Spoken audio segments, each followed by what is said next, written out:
আজকে আমরা কথা বলবো এভিএন বা অ্যাভাস্কুলার নেক্রোসিস কি, কিভাবে হয় এবং তার ইফেক্টিভ এক্সারসাইজ প্ল্যান নিয়ে। আসসালামু আলাইকুম, আমি Iftakhar Islam Pathan, ex lecturer, physiotherapy department. AVN বা অ্যাভাস্কুলার নেক্রোসিস সহজভাবে হাড়ের কোন অংশে যদি রক্ত চলাচল বন্ধ হয়ে যায়, ধীরে ধীরে হাড়ের ওই অংশ নষ্ট হয়ে যায় বা ডেথ হয়ে যায়, এটাকেই বলা হয় অ্যাভাস্কুলার নেক্রোসিস। এটা সাধারণত হিপ জয়েন্টের ফেমোরাল হেডে হয়। বেশ কিছু কমন কারণ রয়েছে।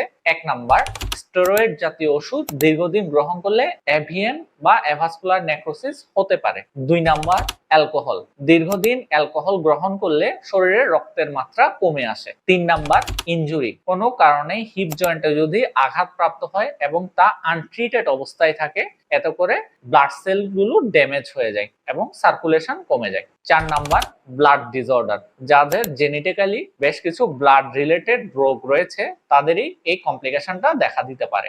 এখন আমরা দেখব অ্যাভাস্কুলার নেক্রোসিসের কিছু সেভ এক্সারসাইজ যেটা আমরা ঘরে বসে করতে পারি। 1 নাম্বার এক্সারসাইজ, অ্যাঙ্কেল পাম এক্সারসাইজ। এই এক্সারসাইজটা করব মূলত ব্লাড সার্কুলেশন বাড়ার জন্য। অ্যাঙ্কেল পাম এক্সারসাইজ করার জন্য আমরা একটি টাওয়াল বা একটা বালিশ নিব। বালিশটাকে এভাবে পায়ের নিচে রেখে আমাদের অ্যাঙ্কেল জয়েন্টটাকে একবার পিছনের দিকে এইভাবে আনবো, এটাকে বলে ডরসিফ্লেকশন। এইভাবে 3 সেকেন্ড হোল্ড করে আবার সামনের দিকে নিব, এটাকে বলে প্লান্টার ফ্লেকশন। এইভাবে 15 রিপিটেশন করব আমরা 2 সেটে। 2 number exercise, side leg raise. Side leg রাইজের জন্য আমরা প্রথমে এইভাবে শুবো, পাটাকে এইভাবে সাইড হয়ে আস্তে আস্তে এইভাবে উপরে উঠাবো, এভাবে 5 সেকেন্ড হোল্ড করব, তারপর আবার আস্তে আস্তে নামাবো, আবার আস্তে আস্তে উঠাবো। এই এক্সারসাইজটা আমরা 10 রিপিটেশন 2 সেটে করব আমরা, আবার আস্তে আস্তে নামাবো।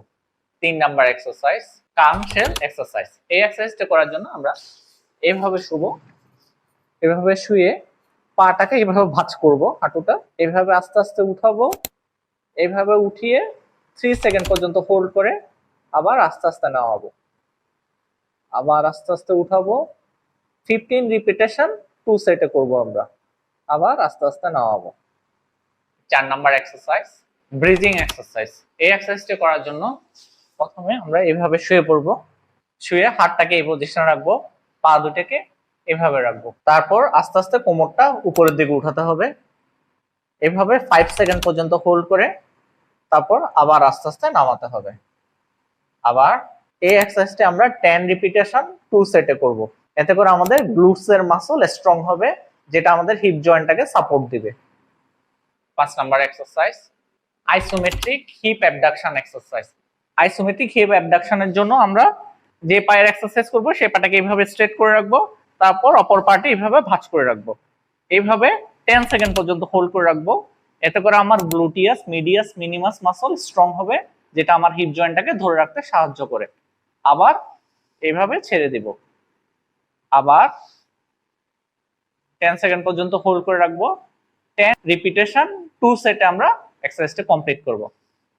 এই এক্সারসাইজ গুলো অ্যাভাস্কুলার নেক্রোসিসের প্রাথমিক পর্যায়ে করা উচিত এবং অবশ্যই একজন চিকিৎসকের শরণাপন্ন হওয়া উচিত। আপনাদের কোনো কিছু জানার থাকলে কমেন্টে জানান, পরবর্তীতে দেখা হবে ইনশাআল্লাহ অন্য কোনো ভিডিওতে। সেই পর্যন্ত ভালো থাকুন, সুস্থ থাকুন। আসসালামু আলাইকুম।